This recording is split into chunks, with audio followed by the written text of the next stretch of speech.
We're going to talk to a freelance journalist whose story is chilling and sinister. She's based down in Cornwall, but in the West Country.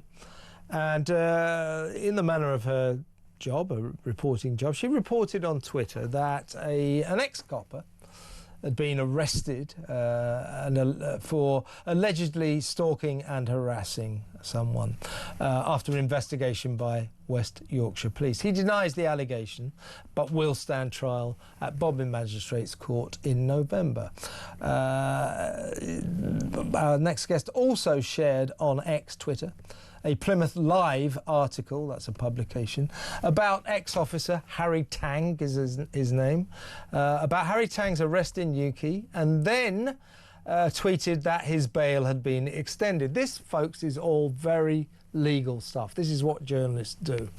Our guest then went on to post a completely unconnected a picture of her with her little daughter on a Cornish beach. This was apparently the final straw for Mr. Tang, because he claimed that because he lived nearby, he was clearly being harassed. So our guest is freelance journalist Rebecca Tidy Harris, who was called. Well, let's get her to tell her story. Rebecca, welcome to the show.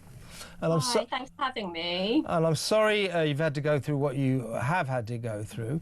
But due to all this, at the point where you posted this picture of your daughter, Harry Tang then said, well, I live near there, she's clearly harassing me.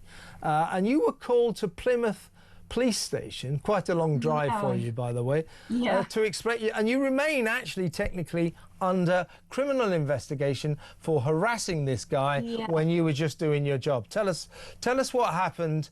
Well, tell us how they first got in touch with you. Just tell us the story. Well, it's quite a bizarre story, actually. I had a phone call on my work phone inviting me into the police station for a friendly chat. And I actually assumed it was a press conference, that they wanted me to come in and chat to a police officer. So I said, actually, I'm quite busy at the moment. I can't pop in. And the officer said, well, we'll actually arrest you then. And I was just astonished because he hadn't explained why he was inviting me in for this friendly chat. And you said no. If you don't tell me what it's about, I'm not coming to see you, right? Yeah, of course. Yeah. So I said, yeah. Well, it's I was shocked to be accused of harassing someone, really. And he wouldn't originally say who I'd been accused of harassing or why. By the end of the call, I managed to ascertain it was this guy, this police sergeant. Ex-police sergeant, right? Yeah. Oh, sorry, he is an ex-police sergeant, isn't he? Of course. Yeah. He's retired now. Yeah, but that's by the by. Yeah. He claimed that by you doing your job, posting the truth about him being arrested. By the way, we've got to stress he denies that he's guilty of harassment, but he will be on trial in Bodmin in November. But by doing your job, the police called you to Plymouth Police Station, where they basically said that you were being investigated for harassing Harry Tang. Yeah, just for those two factual tweets and a selfie at the beach that's literally in front of my sister's house. If the police looked into it, they probably would have found 5 years of selfies on that beach in front of my sister's house. And selfies across all of Cornwall on beaches. In your daily, you wrote a great piece in the Daily Mail yesterday. In that piece, you wrote that when the police said, "Oh, you've got to come and see us," you said, "Well, I'm not coming to see you unless you tell me what it is." You had to wait 2 months before they finally said to you, "Okay, it's because you stand accused of harassing this guy," and because you said, "Look, I am not coming in until you tell me what it is," they said to you, "We don't normally like to tell people in advance." Well, that's ridiculous. I was astonished. Yeah, my solicitor put in probably 2-3 hours of work to find out why I was actually being told to attend the police station. They were astonished that literally I was asking or demanding to find out why. They expected me to just turn up at a certain time and speak to them. But you eventually went, and you took your solicitor very, very wisely. How many officers at Plymouth Police Station interviewed you? So I had 2 interviewing officers, and there was a sergeant as well, and they met with my solicitor prior to the interview as well to check that her office was a safe environment to conduct an interview. Yeah. So they came back a second time then, and they had all sorts of fancy equipment. It felt like a really serious inquiry. Video cameras, laptops, all sorts set up for this interview. And they'd literally been taken off the city centre streets as well. They were supposed to be policing the streets, and they'd been drawn in to do this interview.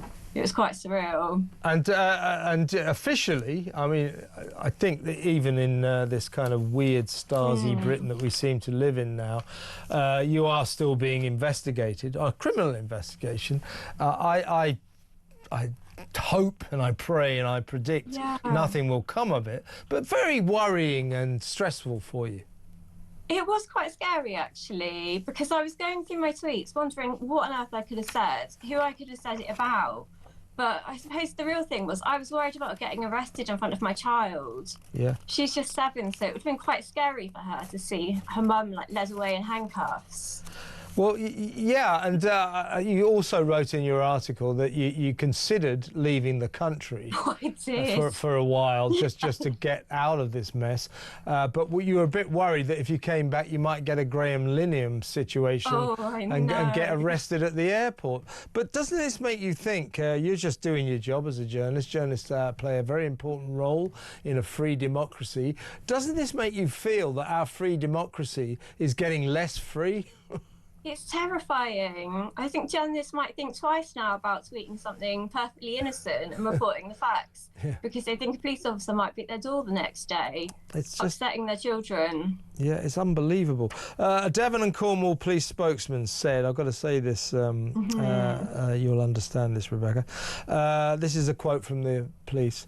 An allegation of harassment relating to content posted online was made to the force in March 2025. A woman aged in her 30s was interviewed as a voluntary attendee on the 1st of September and released under investigation while inquiries continue. She has not been arrested. It would not be appropriate to comment further at this time. Just to sum up, so in other words, you're still under, I mean, I don't think, I hope nothing comes of this, but you are still officially being arrested. So let's just try and sum this up.